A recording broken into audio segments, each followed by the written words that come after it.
Hey there, YouTubers. If you'd be so kind as to like this video and subscribe if you haven't already, we'd really appreciate it. Our outfield preview part 1 is up next. Welcome to the Fantasy Baseball Today podcast from CBS Sports. High drive, center field, off the wall, grand slam. This is magnificent. Got a fantasy question? Email fantasybaseball@cbsi.com. Get ready to win your league. Where fantasy becomes reality. Now here's Frank, Scott, Chris, and Adam.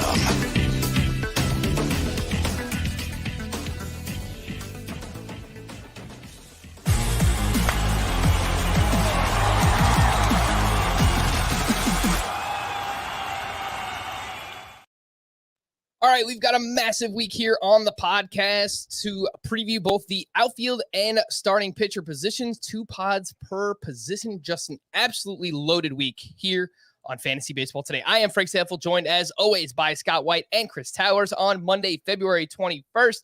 And Chris, I realized I probably shouldn't have debuted Kokomo Friday without you, so I apologize. But it's okay. You weren't on the pod Friday. I wanted to give you the opportunity to react to Kokomo Friday. What did you think of the song? They gave you nice little shout out, and I feel like they got it right. I mean, Chris going to see bands that nobody's heard of. I don't think that's entirely fair. I have, occasionally somewhat esoteric taste, but my taste can also skew pretty mainstream. I'm trying to think of some examples of a concert that I've been to recently that would cover that, but I'm sure I can think of some. I think we're probably going to be waiting quite a while, Chris. You've heard of Paul McCartney, right? Who is that? No, I'm just kidding. See, I legitimately can't tell if you're joking. Honestly, who knows? Maybe I'm not joking. What's going on, Scotty? We are up to the outfield position. Obviously, it's loaded. There's obviously a lot of thoughts here on the position. I think there's a lot of strategy involved as well. But overall, your initial thoughts here on outfield here in 2022? I think it's fine. I mean, it doesn't really stand out in any particular way to me. It rarely does. It's just so vast. 3 times as many players here as at any of the infield positions, understandably. And but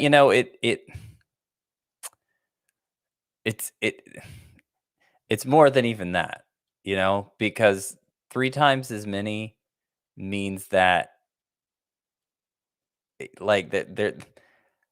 there's no real place for it to be that weak, that no matter what stage of the draft you're in, whatever you're looking for, you can find it in the outfield. Is it a power source? Is it a speed source? Is it an upside play? There's always something there. So, it's fine.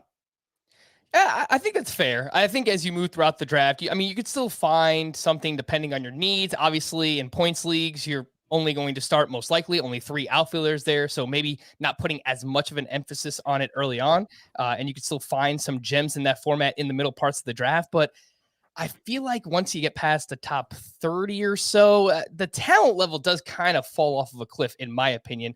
Chris, what do you think overall on the outfield position here this upcoming season? I don't know. I don't think I have that much to add from what Scott said. I think the outfield is this is going to be confusing because this is also a baseball term, but it's kind of the backstop of the positions in that, it's kind of the place where, if you need something at a specific point in the draft, you can probably find it at outfield, no matter what it is and what point in the draft it is, just because, last season, the highest OPS among all positions was right field and first base. Center fielders, you'll get stolen bases from there, left fielders, et cetera. And so I just think it's whereas every other position you do have some archetypes, first baseman, sluggers, second baseman, more speedy guys. Outfield covers the whole gamut in terms of the defensive spectrum and what kind of players play there. And so, you're always going to find what you need at outfield. Scott, what do you think about your strategy in 3 outfielder leagues versus 5 outfielder leagues? So typically 5x5 roto formats, people are going to be starting 5 outfielders in that league. And then in head-to-head points, typically in head-to-head categories leagues, you start 3 outfielders. Do you make it more of an emphasis in the 5 outfielder leagues to make sure you get, maybe one inside your first 5 picks, maybe, 2 in your first 7 or 8, just to make sure that you don't wait too long at that position? I don't know that I actually put more of an emphasis on it.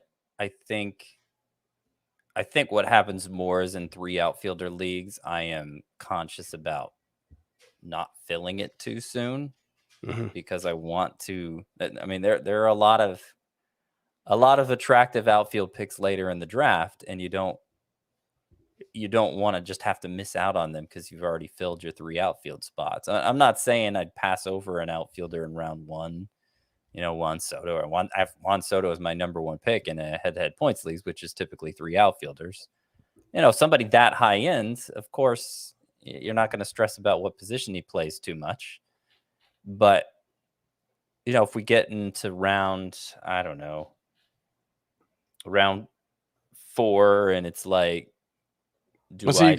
you want a hitter and you've got like JD Martinez or Alex Bregman. And you've already got 2 outfielders. You probably take Bregman there. Yeah, you probably take Bregman. I was going to say like in round 4 or 5 or I don't know. I'm trying to think of a good example. Okay, round 5, George Springer versus Pete Alonso. Probably, particularly if I already have an outfielder and I'm talking about Springer as my second outfielder, I'm not going to fill that in round 5. Come on. But if it's a 5 outfielder league, I might not stress about it too much. I might still take Alonso because I just like him more. But I think you get what I'm saying. Yeah. Chris, I feel like you live for these strategy conversations. In fact, I know that you do because we've talked about it off air. But I found myself really gravitating towards Luis Robert this year. I want shares of Luis Robert. I think he has potential to be a first-round pick this time next year. The problem is we've done other position previews, and we've talked about position scarcity, like when it comes to third base, for example. But okay, so there's that example. Like you have to choose. As much as I like Luis Robert, do I pass on the opportunity to draft a Rafael Devers or a Manny Machado? I mean, another example is in, let's say the 5th or 6th round, you want to take a catcher in a 2-catcher league because that position is pretty scarce as well. Do you maybe gravitate towards taking one of those over an outfielder because that outfield is deeper just in terms of, how many players actually play the position and how much talent there is there? What would you say to something like that? I think the third base versus outfield example is probably a better one. Yeah, I mean, the catcher one's always really hard because the player you're drafting and you're considering besides the catcher in almost every part of the draft, the non-catcher is probably going to be the better player by a decent amount. That like you look at like JD Martinez versus Tyler O'Neill. I'm not a huge believer in Tyler O'Neill, but take out the positions and you would expect to get better production from Tyler O'Neill, even if you're not a believer in him. And that's probably true later in the draft too. So you always have to make that decision of where is the edge that I can get from targeting one position versus another greater. That being said, I'm less interested in positional scarcity. And, as we talked about in the third base preview last week, I do think there are points in the draft where taking that third baseman early does require you, I think, to take a worse player if you want the scarcer position. I wrote about this a little bit last week on Friday, and I generally think you're probably better just taking the better player or the player that you think is better. And if it's a coin flip, if you think it's really, really close between 2 guys, okay, fine. Position scarcity can make a difference. But if it's Mookie Betts or Rafael Devers, I'm very confident I know who I think the better player is. And so the fact that one has a 3B next to his name and one has an OF, I'm just going to take the guy that I think is a lot better. And that's Mookie Betts. Yeah. I hear where you're coming from. I think we could probably do a podcast on this over the next, coming weeks, next month or so, but player combos, right? And basically asking yourself, do I want something like Luis Robert and Alex Bregman versus, whoever, Rafael Devers and JD Martinez, something like that, basically. Yeah, and asking yourself, is it worth it? Because, you can get a better outfielder later on in the draft, I guess, depending on how you feel about Alex Bregman. It all comes down to like opportunity cost. And I think the part for me that I struggle with, and this is a little bit that I wrote about on Friday, is that this might be like we talked about on third base, where we're overreacting to a 1-year trend of third base being so bad? And do I believe my ability to project which position's going to be better, in a full season than the other and all those things? And, I think generally speaking, I'm more willing to just take the guy I think is better. But yeah, there is opportunity cost, and especially at outfield, because you do have 3 spots and because it does tend to be a position where like the best player available often feels like it's an outfielder. And so I definitely do find myself hitting a point in like round 9 where all of a sudden I don't really have any outfielder spots left. And then the next 6 rounds go by. I'm like, man, wish I could take an outfielder. wish I could take the best player. And so that is something that you run into as well, is that, I find that often the best player available is an outfielder. Interesting. I think that will differ in that way, Chris, because I feel like once you get past the top 100 in ADP, the talent at outfield to me, it does fall off quite a bit. I mean, once you get past Mitch Haniger and Brian Reynolds, and if you want to take a shot on a Bellinger or Giancarlo Stanton, I feel like it falls off. But obviously, there's a drop off there around 30, yeah. But there's a drop off at every position. Usually it's around 10 instead of around 30. Yeah. For sure. All right, so let's jump into some ADP analysis. Again, on today's podcast, we'll try and get through the top 20 or so in ADP, and then on tomorrow's podcast, we'll do sleepers, breakouts, and busts. And of course, we'll hit 30 through 50, 60, however many outfielders we can get through tomorrow, and then on to starting pitchers after that. We spoke about Fernando Tatis on the shortstop preview, but he also has outfield eligibility this upcoming season. Scott, what are your thoughts on Tatis versus Juan Soto? They're very close in ADP right now. Obviously, we spoke about Tatis versus Trey Turner on that on both the second base and the shortstop preview. Tatis has an ADP of 1.2. Juan Soto has an ADP of 2.8. Is it just a league specific kind of thing, roto versus head-to-head points?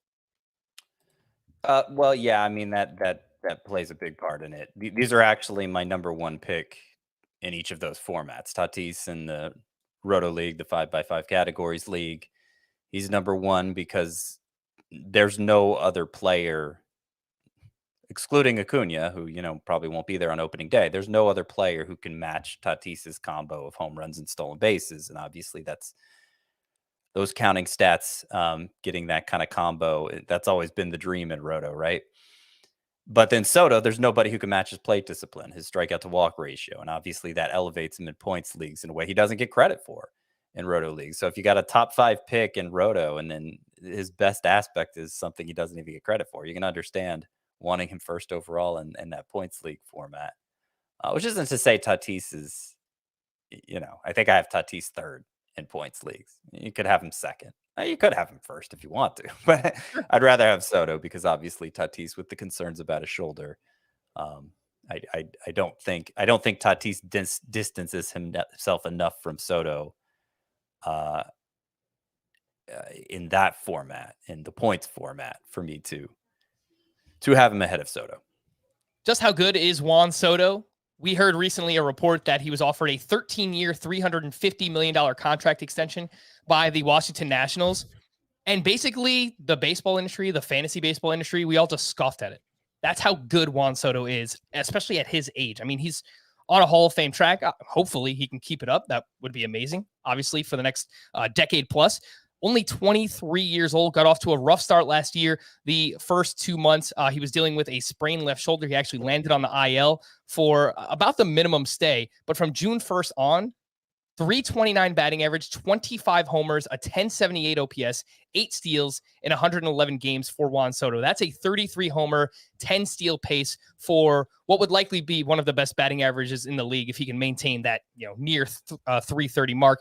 Scott, you mentioned the plate discipline, 22% walk rate last year, 465 OBP. That led baseball, both of those marks. It was over 500 in the second half. I don't think it's an exaggeration to say Juan Soto is the best on base guy we've seen since Barry Bonds. And of course, there have been some great ones, Joey Votto, Mike Trout. Yep. But I think Soto is even better than them. I will say, like, talking exclusively about those 5x5 leagues, there's a chance he might underwhelm as a top 5 pick. The home run production relative to other first rounders hasn't hasn't really measured up except in the shortened 2020 season, which obviously you're talking about a small sample. He has a tendency to put the ball on the ground.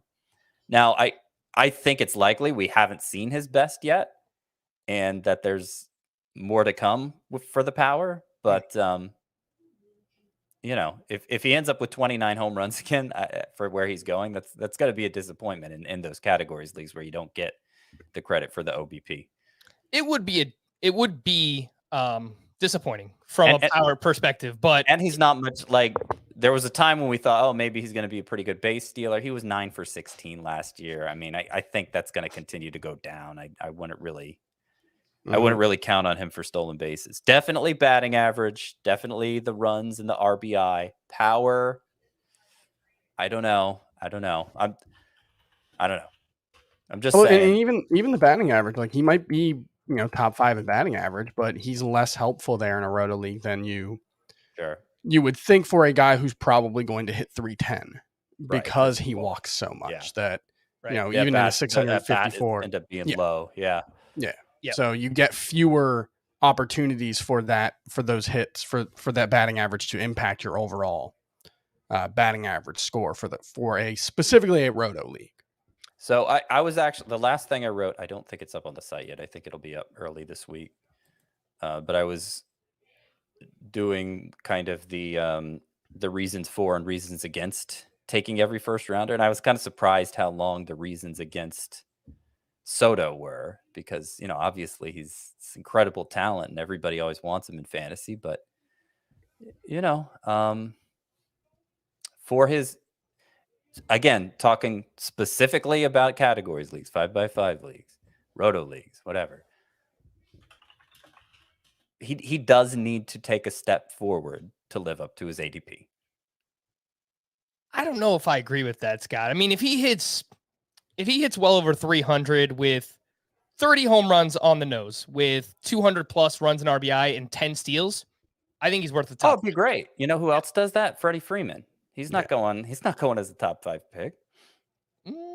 That's fair. Yeah, look, there's very few ways it's going to go wrong for Juan Soto. And as we saw in the shortened season, even though it's only 47 games, it's a tiny sample size, like it is entirely possible that he has a positive variance season. And given that his baseline on home run to fly ball ratio is so high, I mean, you're probably talking about like 25% should be your expectation for Juan Soto when it comes to home run to fly ball ratio, that even though he doesn't hit a ton of fly balls, he could have one of those seasons where he gets the positive variance like we saw in 2020. And in which case you're probably talking about 45 homer upside with 250 runs in RBI. Yeah. Like, that's legitimately within the realm of possibility, even in a bad lineup. I hope I expressed that there is a level of upside that we haven't seen yet from Soto. And I'm not saying he should go as late as Freddie Freeman. I'm just saying, I think I'd rather have Vladimir Guerrero, just based on what we've seen from them so far. Chris, last question here on Soto. How early do you take him in a categories league? I assume you take Tatis and Turner over him. What about that group of Soto, Jose Ramirez, Vlad Guerrero? He's top 5. Yeah, he's right there, top 5 or 6. Would you put him at the head ahead of that next group, that 3 that I mentioned? So ahead of, okay. Vlad's ahead of him. Just, I do think there's an easier path to elite power with similar batting average and all that. And Jose Ramirez is like razor thin margin between the two of them. Yeah. It's right there. I think I prefer Jose Ramirez. You trade off the batting average, but obviously you get a lot more speed and then you don't have to worry about third base for the rest of your draft. So maybe that's looking too much into position scarcity, but in a categories league, I will take Jose Ramirez ahead of Juan Soto. This next group of 4 is awesome at the end of the first round. It just comes down to your preference and your risk tolerance. So Bryce Harper goes at an ADP of 8.0, Ronald Acuña at ADP 9.2, Mike Trout at 11.8, and Mookie Betts at 12.2. I should have mentioned this is Fantasy Pros ADP as well. It's a culmination of 5 different sources: CBS Sports, Yahoo, RT Sports, NFBC, and Fantrax ADP as well. Chris, does Bryce Harper deserve to go first of this group? Again, Harper, Acuña, Mike Trout, and Mookie Betts, and that's regardless of format, so points and categories. There's no way to answer that. I can't tell you what your personal level of risk tolerance should be. And that's ultimately what this whole thing comes down to, because I don't think Bryce Harper is the best player of this four. In a best case scenario, I think he's probably the fourth best player between Harper, Acuña, Trout, and Betts. Like the best case scenario for all four of them, I think Harper's is probably not as good. But he does have the fewest question marks as far as his health right now entering the 2022 season. And if that's something that you really are concerned about, then I think taking Bryce Harper first there is perfectly fine, because he's awesome. I mean, you look at what he's done, like the batting average, he's probably being pushed up a little too much for what is probably going to be a batting average he can't sustain. And he's another guy who walks so much that even if he does hit closer to 300, it's not going to be as impactful as you would otherwise hope. But he's good at everything. You know, he's very, very good at everything. He may not be great at power like Mike Trout, or batting average, you know, in the way that Juan Soto is, or some of the other guys, or Ronald Acuña's obvious 5x5 upside, but he's so good at everything. There's very little downside, and he has the least apparent injury risk entering the season. So he's perfectly fine there. Yeah. Perfectly fine. I think that's a good way to describe the National League MVP. He was awesome last year. 309 batting average, 35 home runs, 101 runs scored, 84 RBI, and 13 steals. He's now provided 13 plus steals in each of his last 3 full seasons. Again, that is Bryce Harper. So it gives you modest speed. He's not a 0 in the category. He'll give you some kind of 10 to 15 range. At least I trust him to do that. And according to StatCast, multiple measurements say that this might actually be the best version of Bryce Harper that we've ever seen, even dating back to his previous MVP season. Barrel rate, average exit velocity, expected batting average, expected slug. Those were all the highest in the StatCast era for Bryce Harper. Scott, what do you think about this next group? Ronald Acuña, Mike Trout, Mookie Betts. I mean, so much to talk about here. Bryce Harper, Ronald Acuña has immense upside. There's no doubt about that. You look his 150 game pace from last year, 43 homers, 131 runs scored, 31 steals. Of course, he's coming back from a torn ACL that he suffered on July 10th, which normally we see a 9 to 10 month recovery. And that would bring us to about April or May. And he said in the World Series, talking to Alex Bregman, that he was targeting a May return. So obviously we have that question mark. How much is he going to run when he first returns? What do you think about that next group here? Acuña versus Trout versus Betts. I don't see myself drafting much of Acuña if he's still going in the first round. I could see taking that shot on him in around like middle of round 2. After, well, I don't know, somewhere after Kyle Tucker goes, middle of round 2. I could see doing it then, but yeah, I mean, Acuña himself, last we heard, is only aiming for May. I mean, you'd think the player himself would be setting the most aggressive timetable for wanting to return. Seems like every time we see a video of him hitting or something on Twitter, everybody starts losing their minds. But like, that's not really the thing to worry about. It's making all the cuts that he needs to make in the outfield, playing in games, you know. And if the timetable is May, that means we're not going to see him in any spring training games. And I'm just not going to feel comfortable he's where he needs to be until I see him playing in an actual game. You know, May could be the optimistic timetable. If it's June, he's missing a third of the season instead of a sixth. You know, and then how much does it need to be pushed back? We're talking half the season he ends up missing. Like it just seems like way too big of a risk to me. This is where the lack of spring training really hurts, because right now we would be getting updates on Ronald Acuña's health. We would be getting updates, yeah. But even then, I stand by, like, I need to see him playing in a game. Sure, but we would at least we would potentially have like I'm aiming for opening day right now versus right now we just have no idea. No idea. Yeah, no, that's true. Now the Trout thing is interesting because he's had a tendency to get banged up in recent years. There's always been like I don't know, going back to like 2017 or something, there's always been like a short IL stint that's kept him from playing 150 plus games. But, you know, last year was the calf strain. Sounded like a more significant strain when he suffered it in mid-May, but nobody was really thinking like a season-ending injury, and it ended up being a season-ending injury. I think though, it's got to be better now, right? Like I don't understand why so many people are still discounting him because of that injury specifically. I said Contel Marte is the most underrated hitter in baseball. It might just be Mike Trout. Like he still might just be the best hitter in baseball. Well, yeah, I like that. I think there's no reason. It's between him and Soto, right? Yeah, and he has more power than Soto hitter with similar plate discipline. Like he strikes out. I mean, he struck out more last season, but that was 36 games. But you just look at the 162 game pace over the past 5 seasons. It's a 1072 OPS, a 303 average, 48 homers. Like Mike Trout has basically, at this point in his career, perfected baseball. And there's no sign that like there's been a physical decline, even with the injuries. Like as long as he's healthy, he's going to be one of the 5 best players in baseball. Now I can understand, and he was kind of already trending, losing some value in the standard roto leagues because he's pretty much given up stealing bases. But and I understand, given the scarcity of stolen bases, why somebody would be invested in using a first round pick on somebody who steals bases.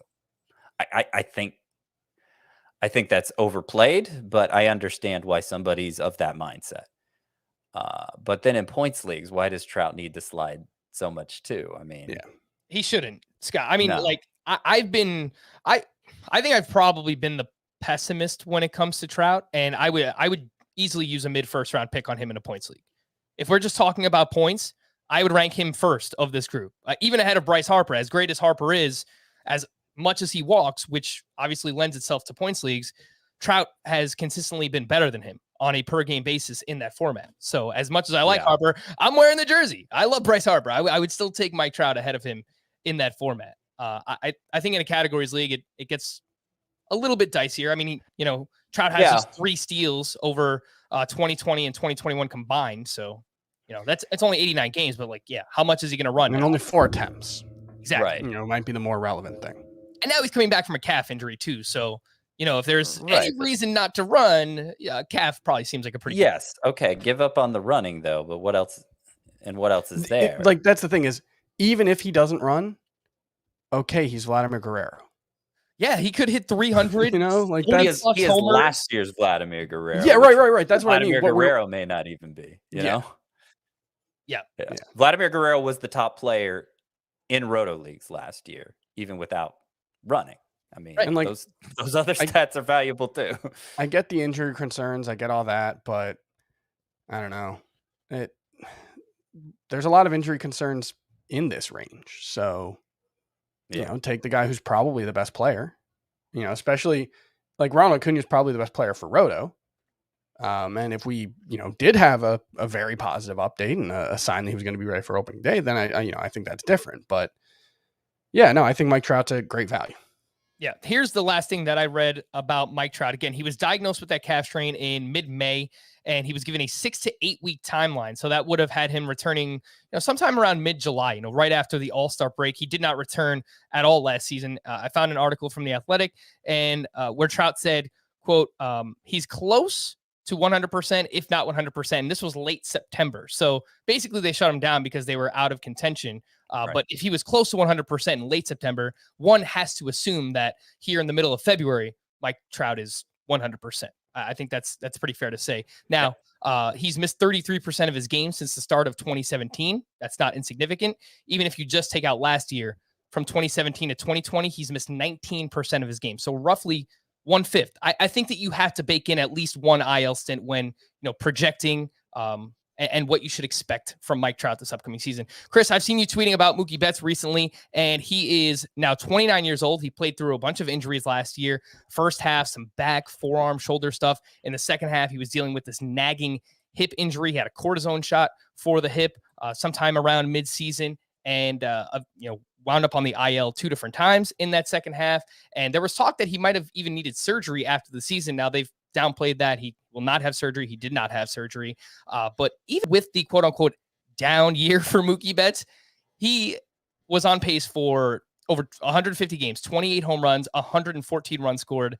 and 12 steals. He still averaged 3.5 fantasy points per game. So we haven't talked about him yet, but I think he's worthy of being discussed in this mix. Where does he rank in this group for you from both a points league perspective and a categories perspective? I mean, even with the injury in the second half that he was dealing with, he had a better second half than a first half. He had an 885 OPS in the second half, 10 homers in 43 games, only 3 steals. And I guess that's part of why he's dropping, is just a concern that he won't run much anymore. He only had 10 steals last season. That was down from, like a 25-ish steal pace in 2020. But that 25-ish steal pace was up from 2019 when we were a little worried that he might not be running as much anymore. So I don't think we know how much Mookie Betts is going to be running, frankly. And so I guess there is some risk there, but I don't think there's much evidence that this skill set has eroded for Mookie Betts. I still think he's, we've done this before back in, 2017? He had an 803 OPS. The numbers are actually remarkably similar. 803 OPS, 264 average. That one, he didn't miss as much time, but he came back with his best season ever. 346, 1078 OPS. He had a 30-30 season. I'm not saying Mookie Betts is going to do that, but I don't see any reason to downgrade Mookie Betts very much. He's been a pretty much locked in top 5 pick for almost a decade now. And now you can get him, 15th on average in NFC drafts and 12th on average at Fantasy Pros ADP. Like, don't overthink it. It's Mookie Betts. I think the ADP is fine. You're counting on him bouncing back a little bit. I wish he had surgery to remove the bone spur from his hip. Like that, it's sort of a Tatis situation where, okay, he's having to manage this injury all of last season. It's not clearly inhibiting his production, but his production is down, so that it stands to reason that's having an effect. And his sprint speed and his defense were both impacted last year. Yes, his sprint speed was only 53rd percentile last year. It had normally been between 75 and 85 percentile. So you can understand him running less if his hip isn't feeling right. And if we can blame it all on the hip. So those are some questions that make it understandable why he's now a borderline second rounder as opposed to the early to mid first rounder we've known him to be. But I do think that's enough of a discount given the track record. I mean, he was still a quality option last year. Didn't perform quite up to the first round level, but you're anticipating some ability to rebound here. Yeah, I agree with you guys in terms of what we're expecting on the base paths as well. He went 10 for 15. The sprint speed was down, as you mentioned, likely affected because of the hip. So I think in terms of expectation for Mookie Betts, probably something similar to Bryce Harper, 12, 13 steals, and anything more that he gives you than that, I think that you'd be pretty excited with. Chris. But I do think there's a much better chance of 25 from Mookie than from Bryce Harper. 100%. I'm just Harper's going to out homer him in all likelihood. Yeah, sure. So I'm just talking like median projection here. So like, what's the most likely outcome this upcoming season? Chris, let's say that you have the wheel pick at the end of the first round. Would you be okay taking Trout and Mookie Betts, or is that too much and being overly invested in the outfield early? I'd be fine with it. Yeah, I don't think like you might just go 8 picks without taking another outfielder, or the best player available in the third round might be an outfielder. In a 5 outfielder league, I'm much less likely to worry about that because, again, unless it's a tiebreaker, I'm not that worried about my positions yet. Like if Mookie Betts and Mike Trout are the best players on my board, I'll take them. I do want to just to help contextualize this, and I know his ADP is lower, but personally, if I'm at the end, I'm taking Freeman over Betts, personally. I just feel like there's less that can go wrong there. So that's kind of where I am with Betts. Now, I still have him as a 13th player in Roto Leagues. So, it's more that I guess I'm higher on Freeman because of the security he provides than the consensus is. But yeah, I do want that security from a first, second round pick. And I'm willing to sacrifice a little of Betts upside for it. 1,000%.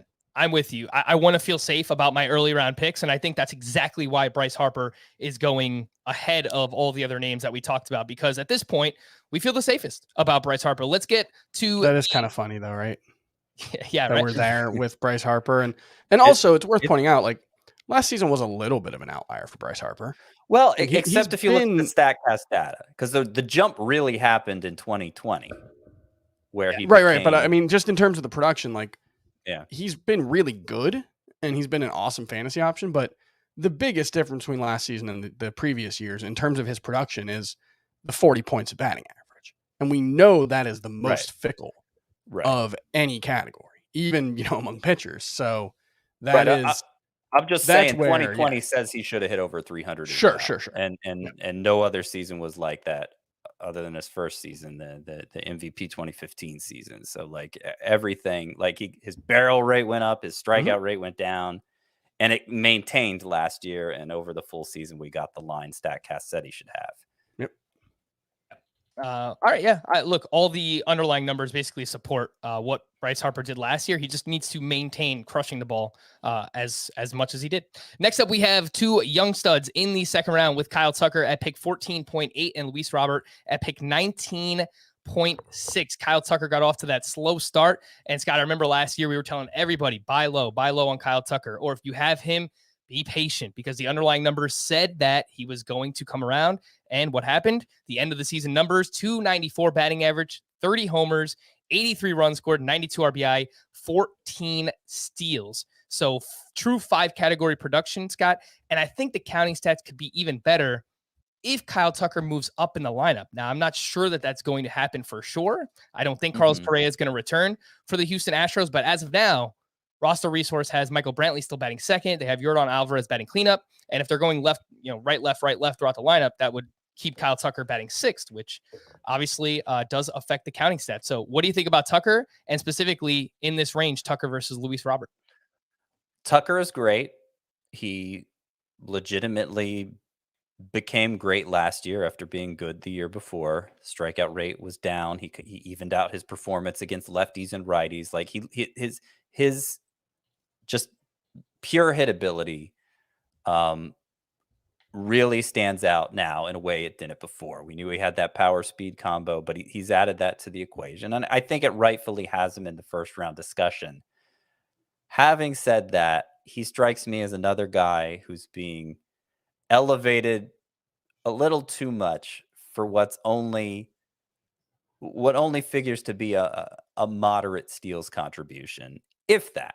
Because he stole 14 bases last year, a useful number. If you could guarantee me another 15 or so again this year, okay, I'm with you. But he's not very fast, 60 percentile sprint speed last year. He obviously has a middle of the order presence for the Astros. He's the sort of guy who, particularly, this was his first full season and he only got 14 steals. That number could dwindle down to nothing very quickly. Mm-hmm. And so he's the one, even more than Betts, that I'm like, I don't know that we really need to be taking Kyle Tucker ahead of Freddie Freeman. So that's kind of where I am with that. I think he's great, but you plug his what he actually produced last year into the Roto formula. He produced like a third rounder.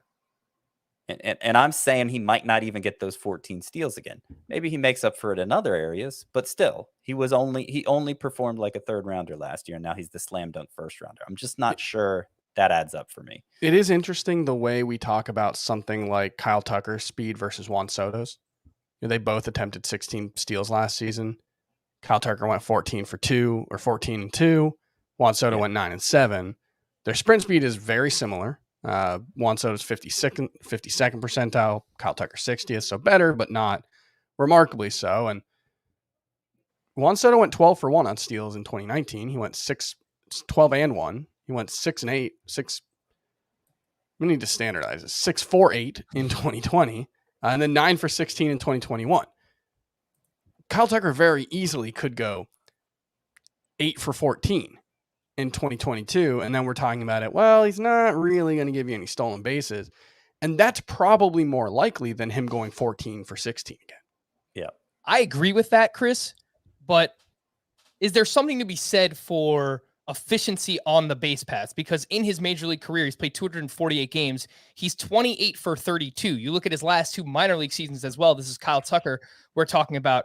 He went 30 for 35 in 2019. He went 20 for 24 in 2018. So his last 3 full seasons that he's played, majors and minors, he's been incredibly efficient on the base paths. I personally don't know if that's something that's sticky year over year, but the fact that he's done it this well dating back to 2018, regardless of level, I kind of think that it's a skill that Kyle Tucker actually possesses.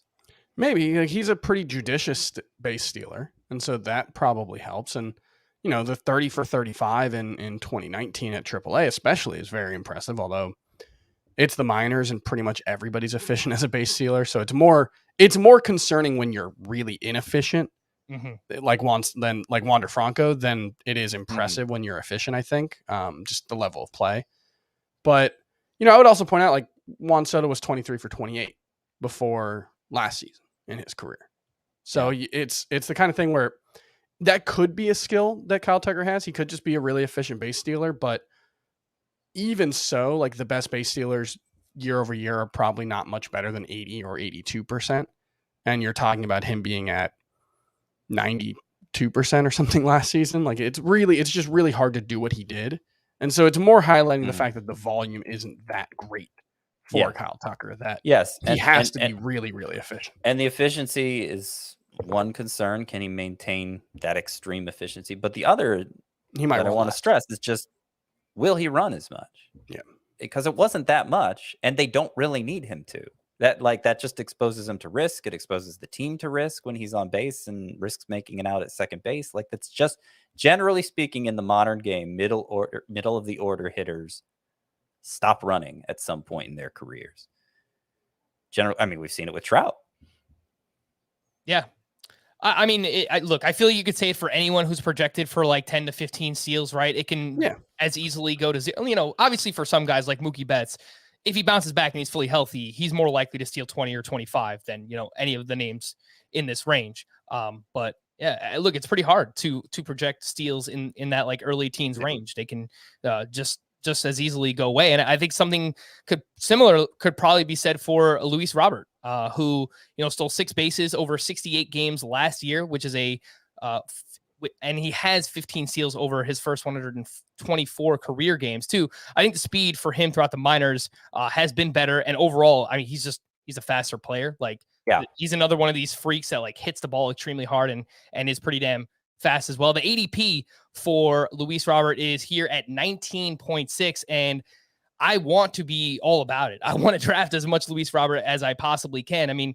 This is a 24-year-old player who improved dramatically across the board. Now, how much of those things that he improved upon will carry over into the following season? I think that's a fair concern. But Scott, we're talking about someone who had immense prospect pedigree, and now he's just kind of coming into his own in one of the best lineups in baseball. What do you think about this cost in the mid to late second round range for Luis Robert?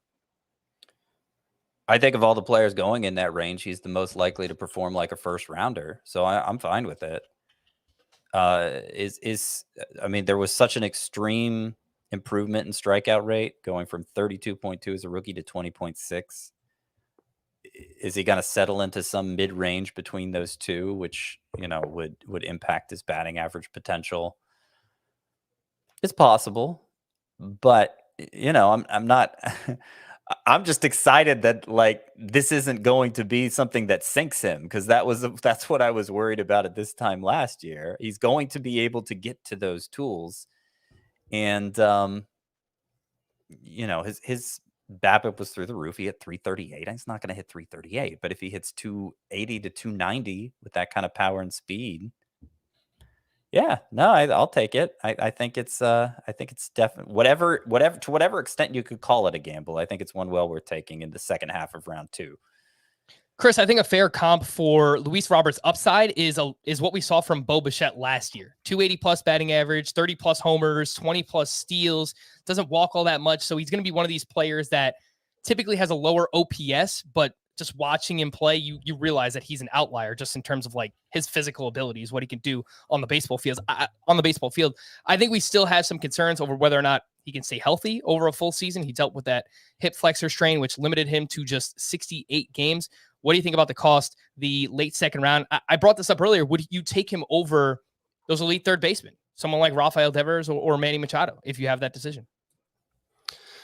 I think that's a really interesting discussion. I would rather have Devers and Machado than Robert. I'm still trying to wrap my brain around how you actually pronounce his last name, because there does seem to be some confusion about Robert, I think. Oh my gosh. Robert I asked this on Twitter, Chris, and it's like, I got a different answer from everybody. So for the past couple of years, the White Sox broadcast has pronounced it Luis Robert. And Jason Benetti has tweeted out himself that Luis Robert, that's how he prefers it to be called. And then there was like an interview came out that he, Luis Robert said it differently in that interview. So it's just something that trips me up. But there's like last season, if the improvements that he made last season stick, then there's no question about it. He has first round upside and could be one of the best players in fantasy and all that.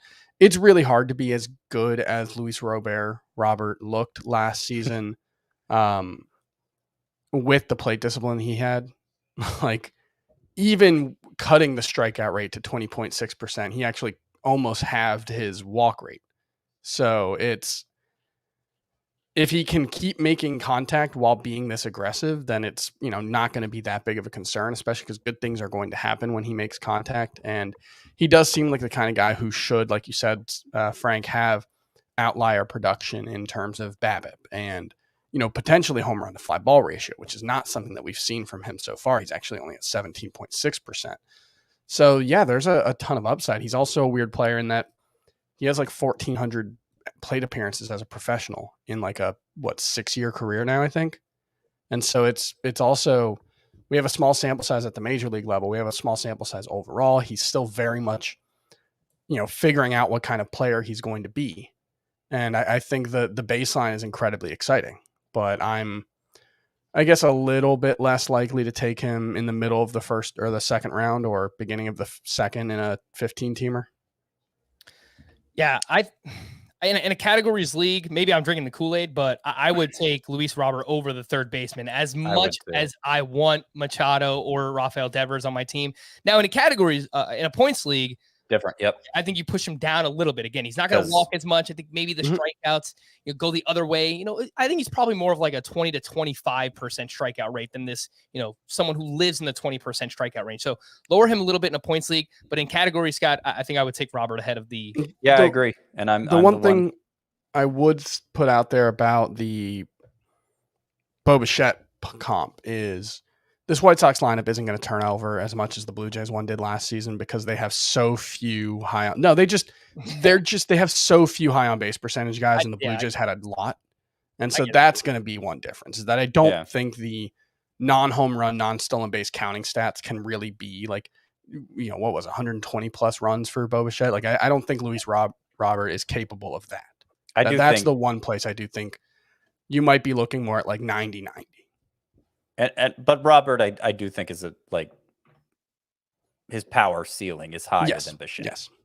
Yeah, that's fair to say. Scott, you were going to say you would take Robert over the third baseman as well. I would. Yep, I would, and I'm the one who's emphasizing the position scarcity aspect of third base. So that's the way it is. That's the way it is. There are 3 outfielders going in the early to mid third round range. Starling Marte, who is now with the New York Mets, his ADP is 25.2. Yordan Alvarez at 26.4, and Aaron Judge at 31.2. Chris, we'll start with you this time. Starling Marte again moves over to the Mets. I personally expect this Mets lineup to be much more improved, hoping for a bounce back from Francisco Lindor. Pete Alonso should be awesome. They bring in Mark Hanna. They bring in Eduardo Escobar. So lengthening out the lineup a little bit more there as well. What do you think about this price tag for Marte? Now 25.2. This time last year, that was 51.7. More so in a categories league. Are you okay using an early to mid third round pick on Starling Marte? I'm expecting this Mets lineup to be better than last season. Those are famous last words that I've probably uttered 4 or 5 years in a row. 100%. I think I've been too high on the Mets every year for like the past half decade. So that's always a concern. And Starling Marte is a concerning player because the hit tool is not nearly as good as basically anybody being drafted around him. So you're relying on a 33-year-old to maintain an incredibly high volume of stolen bases. He's, I guess the good news is he's technically switching leagues, but he played in the National League East for the previous year. So it's not actually that big of a concern. And, the underlying skill set doesn't seem to have declined much. So even though you would expect some decline at this point in his career, we haven't really seen it yet.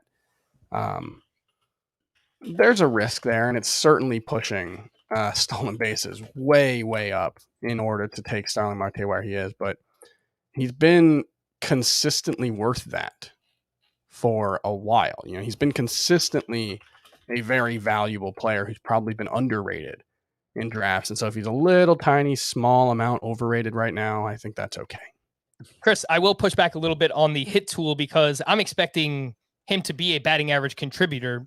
Not going to give you much in terms of power. Maybe it's 15 home runs, whatever it is. Right. I meant like just as a hitter. Okay. Rather not specifically batting average, but just like he's probably the worst hitter being drafted in this range, or, him or Whit Merrifield or someone like that, For sure. Yeah. 797 career OPS for Starling Marte. He's not going to rank up there with even the other players we're going to talk about here, Yordan Alvarez and Aaron Judge, just from a pure hitter perspective. But what he provides is very, very helpful in a categories league. Batting average and steals, you want to get those things early on so that you could take some of those sluggers in the middle to late rounds that are obviously going to hurt your batting average. But Starling Marte, I'll point out, he's good for at least one IL stint per season. He's averaged 142 games played in his 7 full seasons. Even with that, he has finished as a top 30 overall player in each of his last 3 full seasons in Roto. So 2021, 2019, and 2018. He's been a top 30 player. The ADP is 25. I think it's fair. I think he's very fairly priced if you want batting average and speed early on in your drafts. Scott, I think Yordan Alvarez versus Aaron Judge is a very close call, very similar skill sets. They both have somewhat injury concerns. Look, Yordan Alvarez was healthy last year, but we know before that he had the dual knee surgery. And obviously Aaron Judge, he's dealt with a bunch of little like nagging muscle type injuries over his career. But both guys managed to stay healthy last season. They both play in great lineups. And I think they have huge upside. However, they don't provide any steals if that's what you're looking for in this range. What do you think about Alvarez versus Judge? Well, I do have them ranked consecutively, so I don't have a strong opinion. I have Judge ahead. Because I feel like he actually did take a noticeable step forward as a hitter last year, cut his strikeout rate down to 25%. Remember when he was first breaking in, that would have been like a dream scenario because he was striking out a third at the time and still managing to hit over 50 home runs. If he's going to be a 25% strikeout rate, we don't need to talk about his strikeouts anymore. That's just not something that we need to worry about. His XBA last year was 308, 99th percentile for a guy who we mostly think of as a power hitter and a terrific power hitter, by the way. Like, it's between him and Giancarlo Stanton who hits the ball hardest in baseball. I mean, 95.8 mile per hour average exit velocity is bananas. Yes. Ridiculous. Yes. And he does it every year. So because of that, it's a little underwhelming that he only hit 39 home runs last year. So that just goes to show you the kind of skill set, the kind of talent level we're dealing with here in Judge. It's a major question though, if that big body can stay on the field for anywhere close to 162 games. You know what's weird? What? He was one of the biggest overperformers by expected home runs last season. Interesting. Overperformers, Aaron Judge? His expected home runs were only 31 last season. That's weird.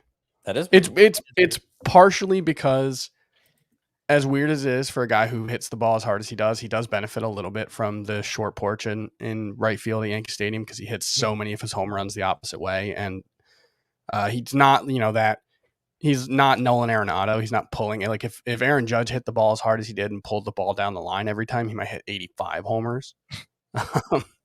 And so, his kind of all fields approach may may have cost. The weird thing is, it's like it may have cost him some home runs last season, but obviously, I don't think that's actually a concern. Like, I think he's going to be an elite source of power for as long as he's active anyway. I just thought that was interesting. Yeah, no, it actually makes sense now that you talk it through, because if you look at Aaron Judge's career, he's really not a traditional power hitter. He doesn't hit that many fly balls. He actually hits a lot of line drives. He's more of just a pure hitter than he is a power hitter. It's just the fact that he hits the ball as hard as he does, and he goes to all fields. And, when you hit the ball that hard, you could get it over the fence in Yankee Stadium. So it's a fair point on Aaron Judge. But also, if you're someone who subscribes to like the contract year theory, he is entering a contract year. He's talked about wanting an extension before the season starts. Obviously, there's still some time to make that happen once the lockout ends. But if they don't get it done before the season, he's playing for a contract. So and we've seen the upside be 50-plus home runs for Aaron Judge. Chris, real quickly, just some thoughts on Yordan Alvarez. Who would you rather have between the two, Alvarez versus Judge? Judge, but again, it's a very, very slight difference. Yordan Alvarez is, potentially going to be one of the best power hitters, in the game as well. So I don't think there's anything wrong with taking him where he is. And similar to Aaron Judge, he just crushes the ball all over the field. It's actually kind of incredible how, if you look at his spray chart, his home runs are just like, there's no pattern. It's just all the way across the field. I feel infinitely more confident in Yordan Alvarez's ability to stay healthy this year, just because he did it last year. And he played 41 games in the outfield, and he actually legged out 2 triples in the postseason. I remember it so vividly too, because I'm like, Yordan Alvarez is hitting triples, and he's like running around the bases, and he looks comfortable doing so. So you think his knees are fine? That's just a It was a non-issue now. good sign, hopefully. Yeah, hopefully. He turns 25 years old in June, so obviously still young, entering the prime of his career. And just based on his approach, how hard he hits it, line drive rate, goes to all fields, I would expect a better batting average than 277. I think there's a real chance that he's pushing a 300 batting average. Yordan Alvarez, that is. 3 more at the end of the 3rd round in the early 4th round range. Whit Merrifield at pick 35, Teoscar Hernandez at pick 36.8, and Cedric Mullins at pick 38. And Scott, I think there's something for every style drafter here. If you just want more speed than anything else, Whit Merrifield, I think, probably has the highest upside in that department. Teoscar Hernandez, he gives you a little bit more pop than these guys. Hold on, let me refrain that. Not a little bit more, a good amount more. Maybe not than Cedric Mullins, but definitely more than Whit Merrifield. He gives you some modest speed. And then Cedric Mullins, theoretically, gives you the best of both worlds, some pop and some speed as well. What do you think about these 3? And are you actively targeting any of them? Whit Merrifield, Teoscar Hernandez, Cedric Mullins. I think Cedric Mullins is too low here.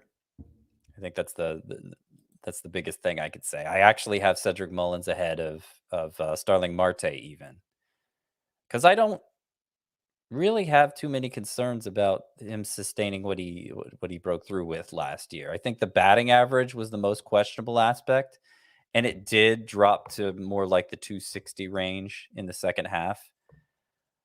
But the home run and steals production remained just as strong as the first half, even with that drop in batting average. And, for all the changes, we worry about the changes happening at Camden Yards. They're happening to the other fence, not the one Cedric Mullins hit all his home runs over. So that shouldn't really even be a factor for him. And I like taking him early in round 3. Like I'm the guy who preaches being intentionally unintentional about stolen bases and not elevating guys for their steals potential. But I don't think I am in Mullins' case. Like, he was the only 30-30 guy last year. If we were drafting him according to last year's numbers, he'd be going in the first round. So, I'll take him early in round 3. Yeah, you mentioned the only 30-30 player. Again, that's 30 home runs, 30 steals. And even more impressive, after we found out the fact that he was diagnosed with Crohn's disease in November of 2020, he wasn't sure how his body would hold up last season. Lo and behold, he goes out and does what he does and has just a completely ridiculous season, finishing as the 20th overall player in Roto. I assume the diagnosis helped him. In addition, we've talked a lot about how he dropped switch hitting and just hit from the left side where he was always better. But, if he knew how to if he had the ability to treat his condition, maybe that helps explain why he had this breakout season too. Yeah, I think that's fair. Chris, I am the pessimist on Cedric Mullins. I have concerns over the expected stats. I mean, he severely overperformed those last year. He hit 291 with a 518 slug. It's a 272 XBA and a 442 expected slug. His home run to fly ball ratio was much higher than it's ever been before. And you look at his average exit velocity on fly balls and line drives, he ranked 102nd among qualified hitters in that department. And he regressed in the second half. Scott spoke about it a little bit, but an 822 just in the batting OPS. average. Just in the batting average. I mean, 822 OPS, that's, it's an okay. Pretty much all in the batting average though, right? Yeah, like I don't think the walk rate or anything like that dropped off Right. all that much. But So give him a 260 batting average instead of 291. Yeah, he hit a lot of infield fly balls too. I mean, 17% in the second half, that more than doubled, and it's something he struggled with quite a bit in the minors. Those are automatic outs. So I think that I worry about him, Chris. I'm not using a third or even an early fourth round pick on Cedric Mullins myself. I think the thing about it would just be the way to phrase it is he's probably more of a middling hitter than he looked like last season overall. And, I think the underlying numbers back that up, like 344 expected WOBA versus a 372 actual WOBA. 344 is good, but it's not great. It's above average. And so if he's more like that, if he's more of a 265, 270 hitter with 23 homers and then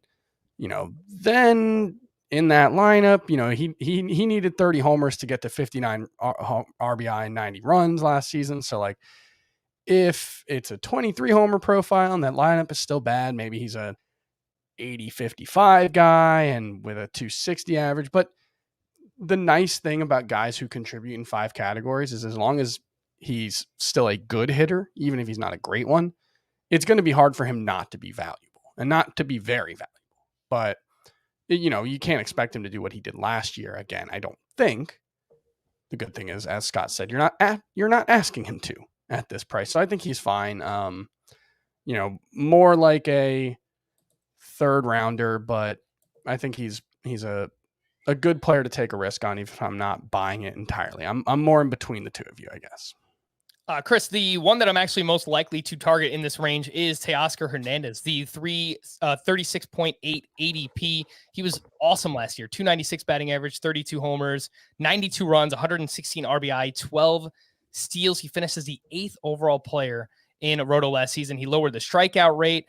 And something I noticed, career high swing percentage, career high zone swing percentage. So I think that's a good thing, right? Like he's swinging more. He's not chasing pitches. So I would imagine swinging more at pitches inside of the zone. As hard as Teoscar Hernandez hits the ball in a lineup as good as the Blue Jays, good things are going to happen. So I think the batting average probably comes back a little bit and probably just like 10 to 12 steals. But in that lineup, I think the counting stats could just be absolutely massive. Yeah, it's funny. He was, I think everyone was right about him last season. He was such a controversial player, and he did end up being a very good player. And also he wasn't nearly as good as he was in the year before. Not everybody was right. Like we were dead wrong about Teoscar. Sure. But then directionally, at least, if you were skeptical of what Teoscar Hernandez did in 2020, you can at least point to the fact that like he was not as good as he was in 2021 and 2020. Like the expected WOBA on contact dropped nearly 100 points. That's massive. But he did strike out a little bit less, 5% drop, 5 percentage point drop in strikeout rate can help make up for that. And he's still, while he didn't hit the ball, he looked like in 2020, he hit the ball like an elite player. In 2021, he hit the ball like a very good hitter. And if you can do that while, increasing or decreasing your strikeout rate, then that's a good way to make up for it. And with the speed and with the lineup, I think there's much less reason to be skeptical about Teoscar Hernandez right now than there was a year ago for sure. I do like Mullins a little better, but it's not a very big difference in their value, and Teoscar's probably a better hitter. So it might just be that I'm I'm valuing the expected 15 stolen bases, more, because Teoscar, I might expect him. He's probably better in everything else. Scott, some quick final thoughts here on Teoscar Hernandez. Are you actually willing to take the plunge and take him at this 3-4 turn? I know, excuse me, he was someone that you were off of last year. Yeah. I mean, the strikeout rate changes everything. all bets when there's a skills change on a player, then my analysis has to change, right? Like, Of course, yeah. his profile has changed. So yeah, now he profiles as more what we saw last year, and I'm comfortable taking with him where he's going. All right. Whit Merrifield, if you want to hear more about him, we spoke about him extensively on our second base position preview. After Cedric Mullins at pick 38, we do see a bit of a teardrop here with Randy Arozarena going at ADP 56.2 in the 5th round. So, we're jumping almost 20 picks here. We actually see 3 outfielders from picks 56 through 59. That's Randy Arozarena, 56.2, George Springer at 58.4, and there's a drive into deep left field by Nick Castellanos. 58.8 is the ADP for one Nick Castellanos, currently a free agent. So we'll see where he winds up. Chris, we'll start with you this time. Randy Arozarena leads the group, and he's a pretty polarizing player because by all metrics that we look at, the plate discipline is not great. He strikes out too much. The expected numbers, according to StatCast, are not great. He's someone that takes advantage against left-handed pitching, struggles a little bit more against righties. But, all right, it looks like you're going to be out on him. Chris is vociferously shaking his head. So he is out. His underlying numbers look like a disaster. But Chris, his underlying numbers look like his underlying numbers, he's got a 304 expected WOBA. Like, this is the opposite of Teoscar Hernandez. But to me, I think that StatCast struggles with a player like Randy Arozarena the same way that it struggles with Miguel Cabrera, and for completely opposite reasons, right? So Miguel Cabrera, the expected numbers are usually great because he crushes the ball, but he's so slow. I think Randy Arozarena outperforms his expected stats, XBA and all these things, because he's just a freak athlete, and he's extremely fast. If you look at the sprint speed, 90th percentile sprint speed for Randy Arozarena last year. So I understand the skepticism, and I'm probably being a little hypocritical. I probably don't want him in a points league in this range. I definitely don't want him in a points league in this range. But his skill set in a categories league at this point, a 260-plus hitter with 2020, I still think that's pretty valuable. I just think there's a chance he's a 240 hitter. That's fair. With 15 homers. Yeah. He's fast. For what it's worth, is 222. Yeah, he's very fast, but he's not Ronald Acuña. He's not Trey Turner. 90th percentile is pretty good, Chris. Right, but Trey Turner, I think, has been like top 5, not percentile, but like top 5. And he doesn't, he outperforms his ex-WOBA a little bit. 15 points is not nothing, but Randy Arozarena outperforming his ex-WOBA by 15 points would still make him roughly an average hitter. So that's the thing, is he outperformed his ex-WOBA by a considerable amount last season, 46 points. And he did something similar in 2020. So maybe there's something there, but the sample size is so small. And the minor league track record is not terribly impressive. So I don't want him at this price, flat out. Yeah, no, it's another guy who's elevated by steals too. He had 20 of them last year. I don't even know that you can count on him repeating the 20 steals. He was 20 for 30. Like, he was good point. That is not normally the kind of steals ratio that allows you to keep running. And I don't know if that's going to change, but you factor that in, like, you the combination of, okay, can I count on him for 20 steals? And can I count on him to hit within even 20 points of his last year's batting average, within even 50 points of last year's slugging percentage? That would still be giving him a lot of credit for just raw athletic ability that StatCast can't measure, Frank. I mean, he outperformed his ex-slug last year by 90 points. He did. He has this Javier Baez thing going on where it's just his tools allow him to outperform the underlying numbers. And that's typically something that you probably don't want to bet on. And, Javier Baez has a much longer track record of being able to do that. Right. This was Arozarena's rookie season. Technically, we did see a fair amount of him in 2020, obviously, especially if you count the postseason. But I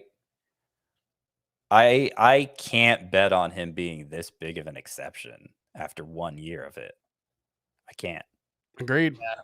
Ah, man, I struggle with Arozarena because I want to like him in a categories league. I think that profile is pretty valuable, but you guys are right, man. I mean, I will say I think the floor is pretty damn low for Arozarena. Maybe I'm just holding on to like what we saw in the shortened season and the postseason and all this like fun stuff and yeah, just everything that he did that year. I mean, it was amazing. Like, there's no doubt about that. But Well, you know, you're maybe with I'm the just holding on to it consensus. too much. What's up? You're with the consensus. Maybe we're the weirdos, apparently, according to ADP. I mean, hey, you guys are trusting the numbers, right? And that's what we're supposed to do. So, yeah, I will admit 100% a Rosarena. it'd be one thing. He's an outlier player. It would be one thing if he was 22, and you could say, but you can project like, yeah, it was his rookie season, but he was what 25, 26. He turns 27 years old 1 week from Yeah. today. So happy almost birthday, Randy. So like, that's like he's what 3 years older than Juan Soto. That's kind of wild. Yeah, it feels weird to say that out I mean, loud. Juan Soto still is only 19 years old, but you know, obviously that's a joke. He's slightly older than that. But, Scott, let's talk about George Springer and Nick Castellanos. I think somewhat similar-ish profiles. You know, not going to give you much speed. Nick Castellanos theoretically should give you more batting average, but maybe you get more pop out of someone like George Springer. Springer's awesome. It's just, can he stay on the field? Last year, he hit 22 homers with 59 runs scored in only 78 games. He hasn't played more than 122 games since 2018. If you just take out what he did last year, you pace it over 150 games. That's 42 homers, 113 runs scored, 7 steals. We could potentially get Marcus Semien-like numbers from George Springer this year if he can just stay on the field, obviously with less speed. But, you know, he's getting up there. He's 32 years old, still a huge standout in points leagues too. So I will point out, like, you know, 58.4 is the ADP. He should probably be a 4th round pick in points leagues. So personally, and if we're calculating this for 12-team leagues, I would much rather have Springer. Where's he going? Round 5, round 6?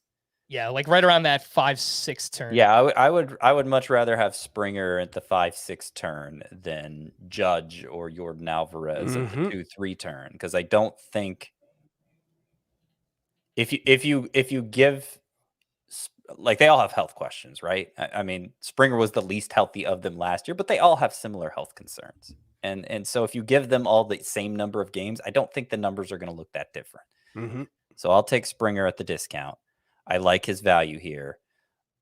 Certainly much more than Arozarena's, as we were saying, but I also like it more than Castellanos, considering we don't know where Castellanos is going. And like, Great American Ballpark helped him quite a bit last year. He hit 359 with 23 home runs there versus 260 with 11 home runs on the road. I'm not saying he's going to be a 260 hitter with a 772 OPS no matter where he signs last year, but I'm saying the park could make a big difference. And I think it's certainly plausible he winds up in a place like where he ends up putting numbers similar to he did during his years with the Tigers, which was, you know, batting average around 280, 285, 25 homers or so, and OPS right at 800. Solid numbers, must start numbers still, but more like a 10th round pick than a 5th round pick. I'll be able to say with more certainty when we actually see him sign somewhere, but while it's up in the air, I'd rather avoid Castellanos at this cost because it doesn't really seem to be factoring that in. I genuinely feel bad, Chris. Just a second, because like last year we were all over Castellanos. I realized he was going later than he is now, and he was awesome. He did everything we wanted from him and then some. But yeah, now we have this looming question about where he's going to wind up. And great in Cincinnati. I think Philadelphia would just be an awesome landing spot for Castellanos if he can get there. That's the ideal. The last thing I'll add on Castellanos, like, while he should, I think, take a step back, he's been a very high floor player. His last 3 full seasons in Roto, he's finished 63rd overall or better. So very high floor. And if he comes anywhere close to what he did last year, the ceiling, you know, we just saw the ceiling. So he has consistently been a great line drive hitter who we wondered why he wasn't better in Detroit. And I will mention, like, it started when he went to the Cubs, which isn't really that great of a hitter's park, you know, but he was awesome there. He just had to get out of Detroit, basically. But, you know, given that Cincinnati is such an extreme hitter's park, and given that the splits were as extreme as they were, And given that he has this history of being impacted by the parks, I don't know. I'm not sure. I don't want to pay last year's price for him. I don't know how I didn't realize this before.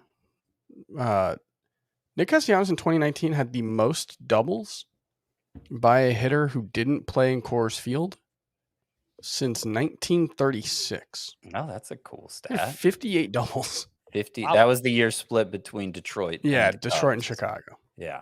I do want to go back to George Springer for a second. I agree. Like Nick Castellanos, totally fine with him here. I don't think where he lands is going to impact his value much. I think he's going to hit 285-ish no matter where he lands and the counting stats. You know, he's a 4-category guy, and he's probably never going to be great in runs, so that's a little concerning. But I don't think there's much that can go wrong for him. But to go back to George Springer, give me all of the George Springer you have. Now, I'm worried that what you heard was give me a lot of George Springer. What I said was give me all of the George Springer you have. This is the perfect player that I want to target because he's only being discounted because of injuries. And if he plays 155 games, Frank, you said it. We could have stopped it at he could be what Marcus Semien was last season. This lineup is going to turn over like crazy. He's a good OBP guy. He's got great underlying skills. You could get 140 combined runs and RBI for him, and that's not like that outlandish if this lineup is anywhere near as good as it was last season. Like he could just be absolutely monstrous. I mean, he's pretty close to 140 runs plus RBI per 162 games over his last 3 seasons. And that's, not with the kind of volume that the Blue Jays lineup might provide. He's at 139 runs plus RBI. His per 162 over the last 3 seasons is 278, 124 runs, 115 RBI, 48 home runs. That's just stay healthy. Look, it's a real issue for him, Chris. I mean, again, 32 years old, and he's missed 25% of his games since the start of 2017. So, I mean, there is something fundamentally here with George Springer. But even if he just has one IL stint, if he plays 130 games, 140 there's a big difference between 130 and 78. If he does 130 this year instead of 78 like he did last season, obviously the difference is 58, but it's, more than that.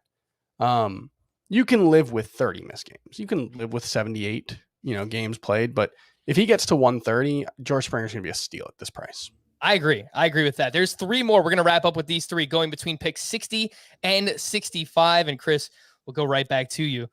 Let's make it somewhat brief because I know that we could probably do a whole podcast on just this player. But it's Byron Buxton. He's going at ADP 62, followed by Eloy Jimenez at 63.8 and Tyler O'Neill at 64.8. Buxton showed true superstar potential in 2021, far and away the best version that we've ever seen from him. 306 batting average, 19 homers, 9 steals. That was in just 61 games. His 1,005 OPS was second among hitters with at least 250 plate appearances last season. He signed a 7-year extension with the Minnesota Twins this offseason. Lots of incentives involved there, so he's betting on himself. Chris, are you also betting on Buxton at ADP 62? Yeah. That was quick. I appreciate it. Quick. I mean, look, if he had stayed healthy and did what he did for a full season, he probably would have won MVP.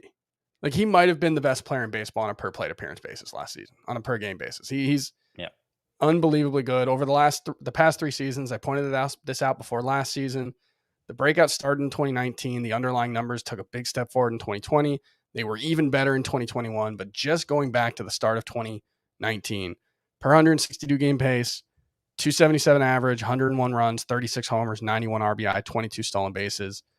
He's unbelievably skilled. Yes, he's going to have to stay healthy and all that, blah, blah, blah, blah, blah.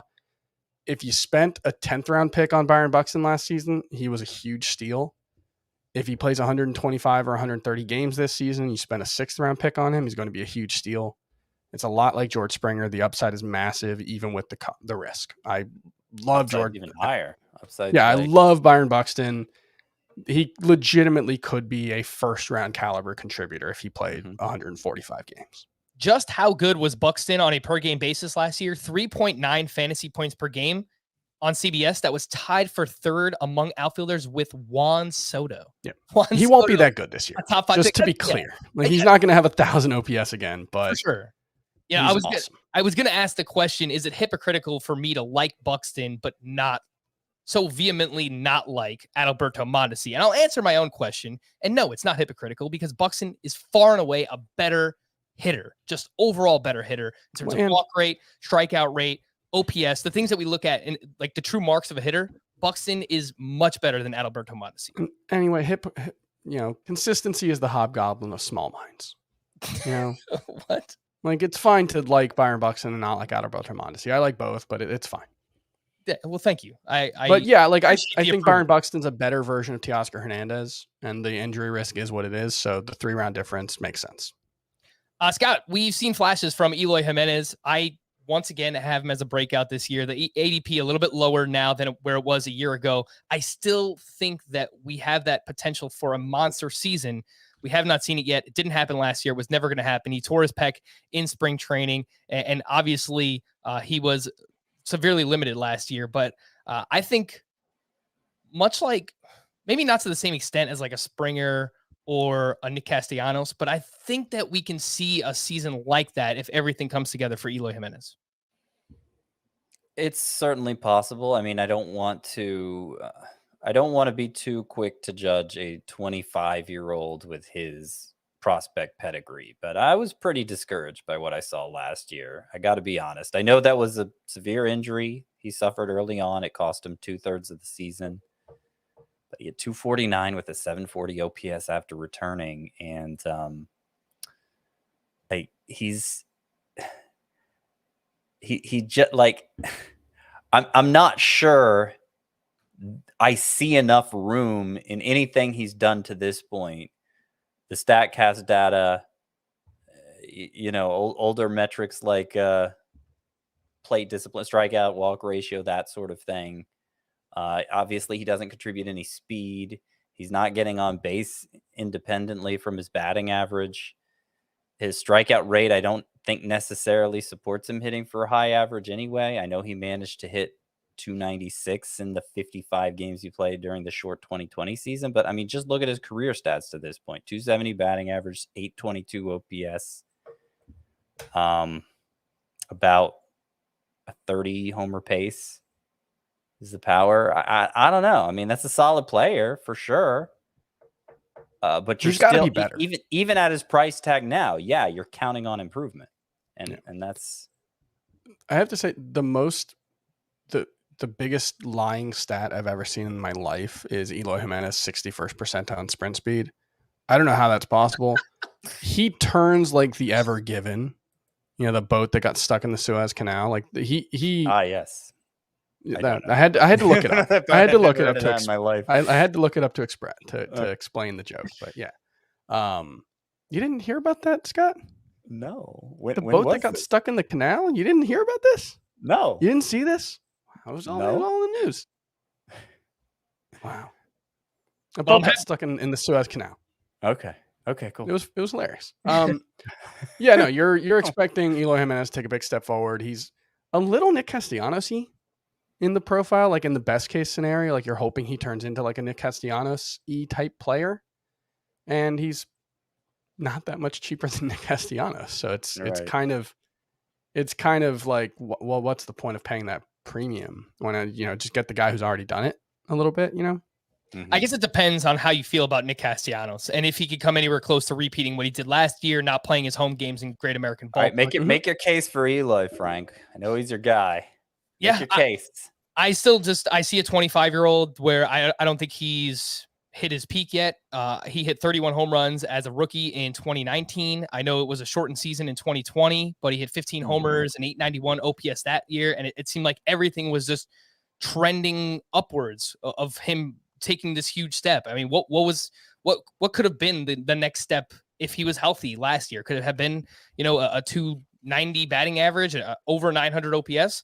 I don't know. It kind of seems like that's the way that he was trending. He hits too many ground balls. The plate discipline is not great. But typically when he hits the ball in the air, he crushes the ball in the air. He's got like this Juan Soto thing going on. So ideally, you'd just like him to hit more line drives and fly balls. But As long as he hits the ball with as much authority as he does in the air, then I think he'll be fine. Obviously, it's a great ballpark to hit in. It's a great lineup to hit in. So it's really just a bet on prospect pedigree and the fact that he's still in his prime age. I take absolutely nothing from last year. In fact, I read an article that he said his timing was completely off once he returned. So maybe that was an excuse, but I think someone coming back from a torn pec, I think that is a perfectly reasonable excuse. So I'm still giving Eloy Jimenez the benefit of the doubt. And I've always said I think that we can get a Nolan Arenado type breakout season from Eloy Jimenez, and I still think that's possible. It's just like true 4-category stud. Probably not as many runs. I know, Chris, you've talked about that. He's not fast, despite what well, very slow, low OBP. Yes. So those two things. That's questionable. But can he hit close to 40 home runs, approach a 300 batting average with like 100 plus RBI? Yeah, I think it's possible, even though we haven't seen it yet. The last name here is Tyler O'Neill. He finishes the 27th overall player in Roto last season. 286 batting average, 34 homers, 89 runs, 15 steals. He was awesome. However, he does strike out quite a bit, and he himself has struggled to stay healthy. He did mostly last year, 138 games, so mix in one IL stint there. Scott, what do you think about the price tag here on Tyler O'Neill? He's another one of these freak athletes, like a Randy Arozarena, like a Javier Baez, where the plate discipline is not good, but just what he can do physically, he's able to overcome those things. Right. He has the sort of profile that can overcome the 31.3% strikeout rate he had last year. It's an awful strikeout rate. But we've seen over the years from various players that if you impact the ball hard enough, you can overcome that. It's a bit of a tightrope walk. There are inherent risks to investing in Tyler O'Neill. He hasn't sustained it year after year. But in theory, what he did last year is something he should be capable of. I mean, his expected stats were basically in line with his actual stats. And considering there's speed in the profile too, 98 percentile sprint speed, like that's crazy. And he stole 15 bases. Yeah, he's an outlier athlete. Yeah, he looks like Popeye. Yeah. His arms are so big. Yeah, I think it's okay. There's risk, and I don't normally like investing in the big strikeout guys, especially if they haven't proven themselves year after year. But when you factor in the speed potential, and he's not going at the full extent of his upside anyway. He's more like what is that, 7th round pick in a 12-team league? Like, I think that's okay. I'm not saying he's a guy I draft a lot, but I think the cost is okay. It's not prohibitive for somebody who tends to play it safe with the high strikeout guys. All right. Yeah, I mean, I guess technically if I like Randy Arozarena in a categories league, I should probably like Tyler O'Neill. O'Neill's I like O'Neill. I like O'Neill more. Yeah. The thing with me when it comes to O'Neill, I do think that he's a higher injury risk. Just in general, guys that are this, let's go with bulky, I think that they are at a higher risk of injury just playing the sport of baseball every single day. We've seen it with Judge and Stanton and even Tyler O'Neill himself. Like, he has consistently missed time. So that, and the plate discipline is worse than Randy Arozarena. He strikes out more, he walks less. So I think he's more risky. He was part of Bust 1.0 for me. I don't think he would completely bottom out, but I do think that he's a little bit overvalued at this cost. I mean, he is in NFC drafts. He's going a lot higher. He is 48.8. That's too risky for me. He's I mean, a you top understand 50 player. People sell out for upside. And the upside, but among the players being drafted in the top 50, since I don't think Alberto Mondesi is anymore, I have to imagine Tyler O'Neill's the most likely to just lose his job outright at some point this season. I'm not saying that's likely, right? But it's more likely for him than Francisco Lindor, Paul Goldschmidt, and JT Realmuto, the next 3 guys being drafted in NFC drafts. So, there's an awful lot of risk there at that price, but the underlying skill set, he actually does have the tools that can carry and make up for it.